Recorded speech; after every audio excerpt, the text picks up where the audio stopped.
Home sounds really cool, and, well, it is. No coworkers messing with your flow, unlimited coffee breaks, and best of all, a business up top, PJs on the bottom. But some folks need a workplace with more human contact, or a conference room that's not also their kitchen. Others just need more space.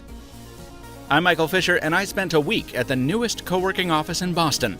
This is a look at Spaces. Brought to you by MintSim.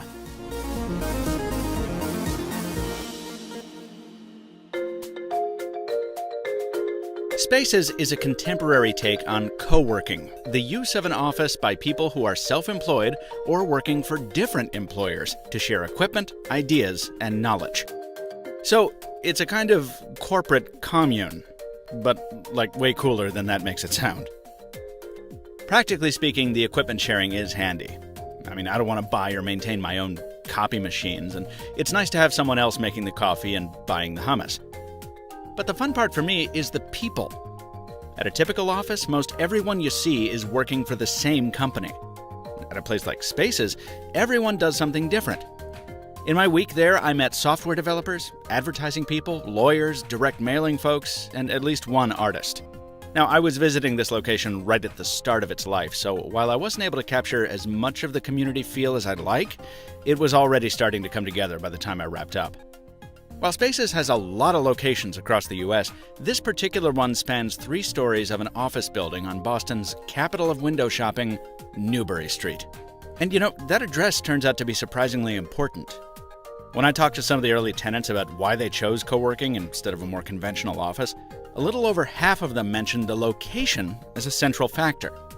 Apparently, even in our internet-dominated modern world, street addresses on business cards still mean something.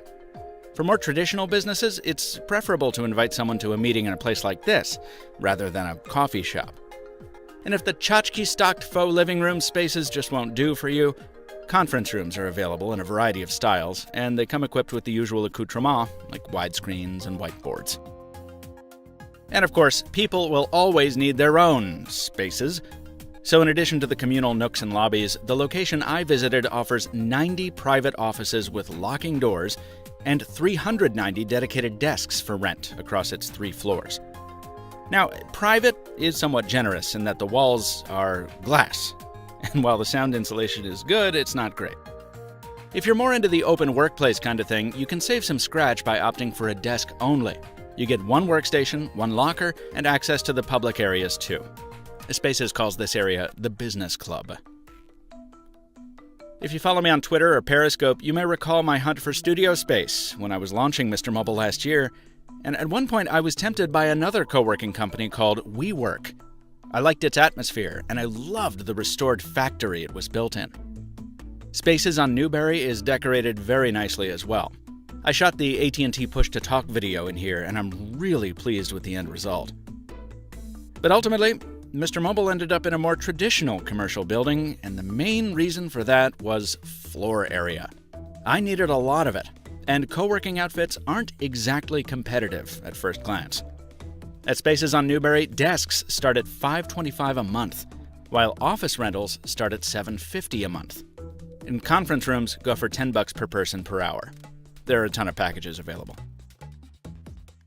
Now keep in mind, those prices reflect things like the desirable address, and also perks like unlimited high-speed internet, 5,000 square feet of business club, and free bikes.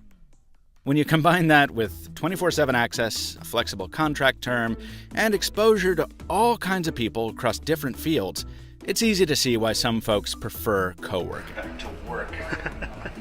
There are many co-working spaces across the cities of the US, but since Spaces was my host for a week, Spaces is the only one I'm linking to in the description. Check them out if you want. No promotional consideration has been paid for this video, unless you count the free hummus. Today's actual sponsor is MintSim, the new way to get high-speed LTE in the US. Head over to mintsim.com and use the discount codes in the description for premium quality service on a premium quality network for a fraction of the price. Till next time, thanks for watching, and stay mobile, my friends. Tons of fun.